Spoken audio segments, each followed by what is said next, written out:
Thanks for staying and welcome back to the program. Now, revenue from the oil and gas sector won't be significant to enhance the economy in 2017 and 2018.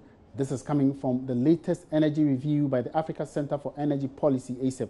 The report released by the Energy Policy Think Tank indicates there are still some shortfalls in revenue expectation from petroleum. Is an annual research work conducted by the African Center for Energy Policy, ACEP, to scrutinize incomes received by the government from the oil and gas sector since the nation began oil production. According to results from the research findings, the nation suffered a great deficit in petroleum receipts since 2014 due to the dwindling prices of crude on the international market. Explaining some of the findings to Joy Business, Deputy Executive Director of the Center, Ben Boachi, noted that oil revenue to be derived from next year will only be used to balance the shortfalls in the previous year's receipts. We looked at the horizon in the oil and gas sector, and we see that over the years, particularly 2015, 2016, oil receipt hasn't been really good because of the slump in oil prices. What we expected to receive, we have not been getting it. That has dropped our oil receipt from a high, almost $1 billion in 2014 to about 350 million, in 2015. That trend is not going to change immediately, though we recognize that there will be some improvement in production because we now have the 10 oil fields in. We're going to have Sankofa somewhere 2017. So that would bring up some increased production. And that increase in production probably will be able to offset the shortfall in revenue receipt and not probably increase our revenue so much. He noted that the planned shutdown of the Kwame Nkrumah FPSO at the Jubilee Field will be a big blow to the nation's revenue expectation from the energy sector. We also see some challenges in relation to gas, and it has to do with the fact that we're going to have the FPSO Kwame Nkrumah shut down for at least 3 months to fix the turret that has been a problem for some time now. So between that period where the turret will be shut, the FPSO will shut down, it means that the plants that are relying on gas from the Jubilee fields will not have fuel to be able to operate. And you recognize that plants like Ameri solely rely on gas, and therefore when there's no gas, it remains unoperational, and that is where our worry really is. Meanwhile, the latest energy review by Africa Center for Energy Policy indicates the country's hope of generating excess power to meet the nation's demand and to provide for other neighboring countries will be dashed next year. According to ACEP, Ghana Gas will not be able to process gas for the Aboise thermal plant because of the planned shutdown of the FPSO Kwame Nkrumah for major maintenance works in 2017. Deputy Director of ACEP, Benjamin Boachi, stressed the situation will be compounded by the country's indebtedness to the tune of about $500 million to the West African Gas Pipeline Company. He said if government does not pay attention to the sector, industries will be dealt another blow by the power crisis. We know that we don't have enough generation. So every plant available now is very important, including the Ameri plant. So if you're going to lose that plant, that's about 225 megawatts of power lost. Already what we do have now is just what is enough to meet demand. So if you have that shortfall, then you have to find a way to augment or replace that shortfall, and that's what we don't have currently. So we don't have the reserve margin to be able to bridge that shortfall, and that's where the challenge could be. Are we not receiving gas from Nigeria? Absolutely not. We have not received gas, I think, from April, May. We haven't received gas from Nigeria. We're told that there were some vandalism on pipelines. That we know has been solved, but the key issue now is our indebtedness to the operators of the pipeline, WAPCO, and the NGAS. So if we were unable to resolve those financial crises, then we're not going to have gas coming from Nigeria, which would have been, an alternative if we had gas coming from Nigeria. That could have served pumped gas all the way to Takoradi for Mary and the other plants to also utilize. But we don't have gas coming from Nigeria. But one may ask that, aren't we going to anticipate that before the year ends, at least Ghana will be able to meet its financial, obligations with Nigeria so that they supply us the gas, so that we get the necessary demands that we need? How do we anticipate? It's for government to promise that he's going to deliver, and that is why we're highlighting it. Government keeps promises. You and I don't solve the problems. You have given your mandate to government to solve your problems for you. That's why we pay our taxes. That's why we pay our bills. So how that will be solved, we can only preempt it, but that decision doesn't lie with you and I. So if we are able to offset or pay our debt and rearrange for gas to flow to the plants, that is what we're looking for, and that's why we are arguing that as soon as possible we have to fulfill our commitments to the pipeline and make sure that we have gas flowing to Ghana. Now, away from that, the Court of Appeal has granted government's request to relist a case over its objection to Finance House NDK's move to withdraw monies from state coffers. Now, George Rafi was in court today and has joined me in the studio for more on that particular issue. Good evening, George. Good evening, Rafi. Now, you were in the court today. Quickly give us a brief background before we even delve into the situation. Well, some years ago, around 2004, 2005, Hamanka Enterprise got a contract from government to actually embark on this rural electrification project. And basically, an NDK Finance House, NDK, actually pre-financed this whole project. Now, under the whole arrangement, there was supposed to be an escrow account where government, when they start paying this contractor, these funds will go into it. And basically, NDK and that contractor can't draw the funds. It looks like government didn't actually stick to that agreement. And even later, when it comes to paying the final money to the finance house that actually pre-financed this project. So they had to go to court. There was a back and forth. And NDK won most of the court cases, giving it the permission to go ahead and actually get what government owes it. Government also had a problem in paying NDK. An amount of just about 30 million now has jumped to almost about 300 million Ghana cedis in judgment debt. So there were some problems. And when they went to court, the court ruled that they can freeze government's account whilst NDK goes ahead to make their withdrawals. But government, yes, sorry. Yes, so what actually transpired today in court? But today, the state attorney through its representative, or the attorney general's representative, came to court today and made an appeal that the case should be relisted again for a fresh argument. Because the last time government was supposed to be in court through the attorney general, they couldn't come. So the judge then threw the case out and said that NDK should now prepare themselves to come the next week, asked the Bank of Ghana to give details of the consolidated fund and the single treasury account. Then they can go ahead and withdraw these monies from it. So the state attorney came to court today, made a case that they really need time to make fresh agreement why NDK cannot go ahead to ask for details of these accounts and therefore make the drawings. And the judge, that is Maybell Ajiman, who sat on this case, agreed to the request of the Attorney General's Department, because you understand that the middle to lower level attorneys are already on strike. And basically she decided, okay, come back next week and make a fresh argument why you think that they cannot go ahead with this process. And that is what actually transpired in court today. So the economists will say, all other things being equal, on December 7th, the court will hear the case of government why they shouldn't allow Finance House NDK to go ahead and ask for details of these accounts so they can withdraw their money. So as it stands now, what is the situation with the critical accounts, the two accounts? That is the consolidated fund and the single treasury. As far as you're concerned, and the court documents that we have seen, actually those accounts have been frozen. Whether the Bank of Ghana is enforcing the court ruling to freeze those accounts is another thing altogether. That's interesting, because I remember you spoke to the Deputy Minister of Finance. And she was saying that as far as she's concerned, she hasn't got any communication. But the court documents I have seen shows that even the Attorney General Department and also the Controller Account General Department made representation in court, actually pleading with the judge not to grant their request because of how critical these funds are, if indeed that these accounts are frozen. But from these documents that I've seen, indeed there has been a directive for these accounts to be frozen.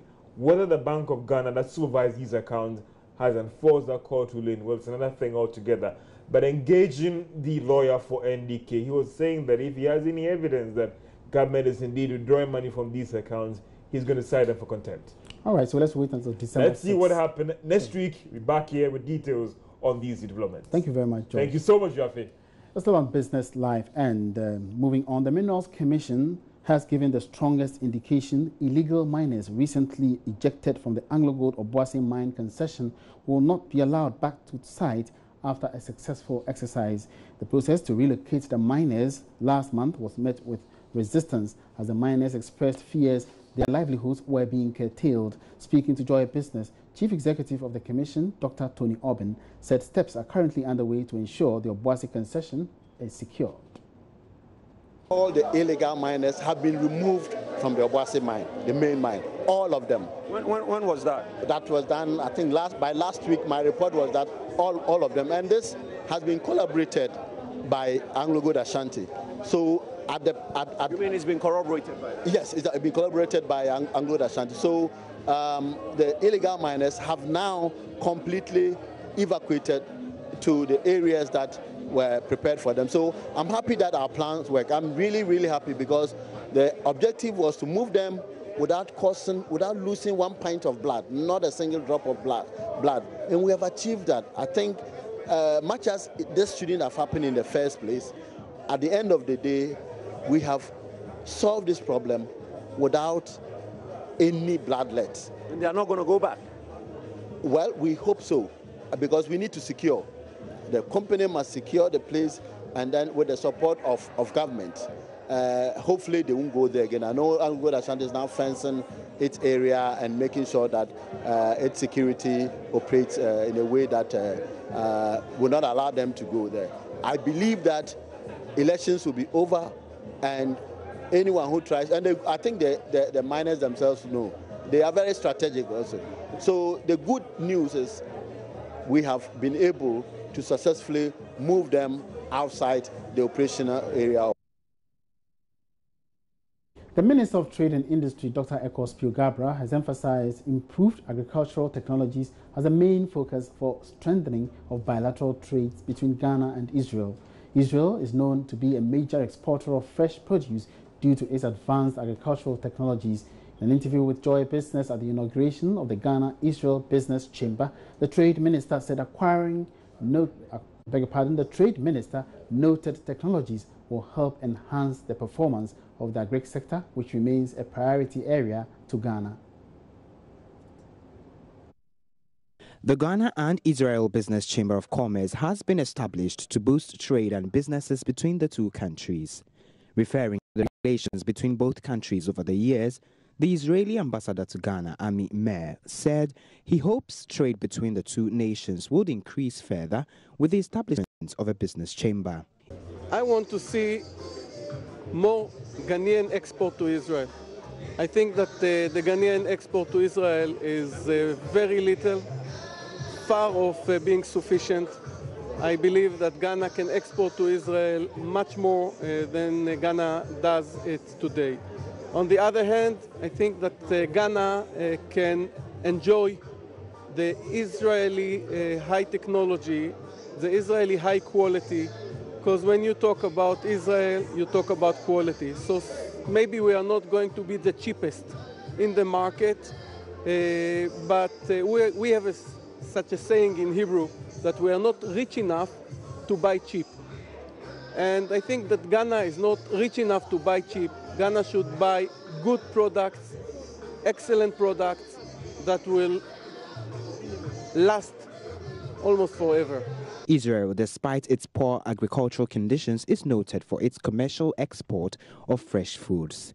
This is due to its exploits in agri technologies. The Minister for Trade and Industry, Dr. Ekos Piogabra, therefore said acquiring such technologies will help enhance performance of the agricultural sector, which remains a priority to Ghana. I think Ghana, like most countries, can take a cue from the successes and the achievements of other countries. Israel is a country that we know is in the Middle East and which has land that is quite arid, very dry, very rocky.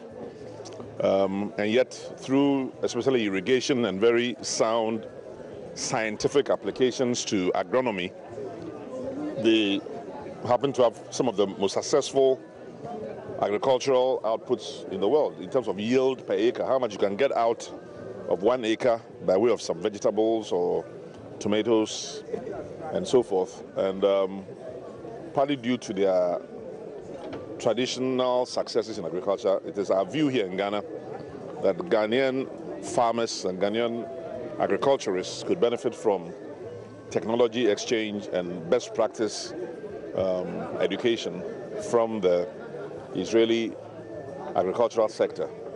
So it's a partnership that we look forward to developing and hoping that many Ghanaian businessmen and women in the agro sector will look to such Israeli success stories for a good result, for examples they can emulate.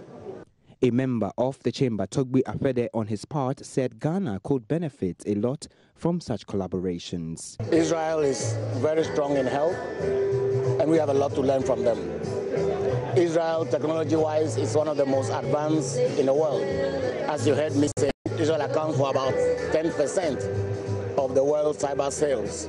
So when it comes to areas like expanding information flow, creating virtual cities, Israel stands tall and can support all our efforts, to enhance the reach of technology, So Ghana and Israel complement each other in many, many ways. And Israeli business are very interested in Ghanaian sectors, agriculture, technology, transport, and etc. So the whole idea of this chamber is to present opportunities that are available to Ghanaian and Israeli businesses so that they can collaborate for the benefit of both countries. And we think this is the way to go. The chamber, as part of its operations, will conduct studies, transfer knowledge, and make available information to businesses to surge business activity between the two nations. Now, more firms are asking their workers to go home because of what they say is the prevailing difficult business conditions in the country. The latest firm to join this action is Pioneer Food Cannery, PFC. The firm is looking at laying off some 200 workers. General Secretary of the Industrial and Commercial Workers Union, ICU, Solomon Kote, has been commenting on the situation. Obviously, more is to come because wherever we negotiate, the employers, for once in our working life, have become so transparent that they show you their cash flow. And as you see the cash flow, you see where the challenge is coming from. The challenge is coming from these basic utilities, and then for the fact also that the dollar-CD parity, even though to some extent one may say it has been stable, that is not the case at all. And because of the way we have over-liberalized this economy, the competition is becoming that ugly. And if we don't take care, this will continue in the next 2 years. A lot more workers will be losing their jobs. Have any way out for your members, because it looks like most of these companies have taken an entrenched position? I wouldn't want to agree with the word entrenched position. It's obvious that they are not surviving. They are not breaking even. And if you're in business, you are in business because you want to make profit. And I can assure you, most of them for a long time now, you enter into negotiations, and we aren't able to even restore the value of the currency, to restore even the salaries that were being earned a year ago. And as they show us their challenges, the little said, the better.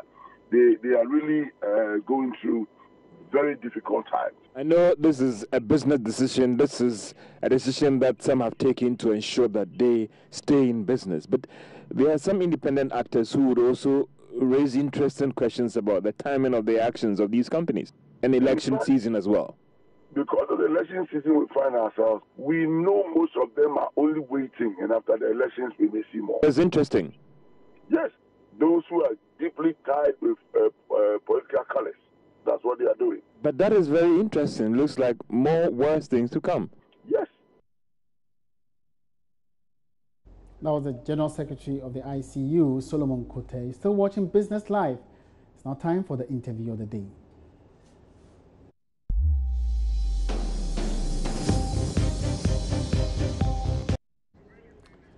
All right, so in interview of the day, President of the Chamber of Mines, Kwame Adokufo, has been lauding the Bank of Ghana's intervention to help repatriate part of gold exporters' revenue in dollars back to their accounts here in Ghana.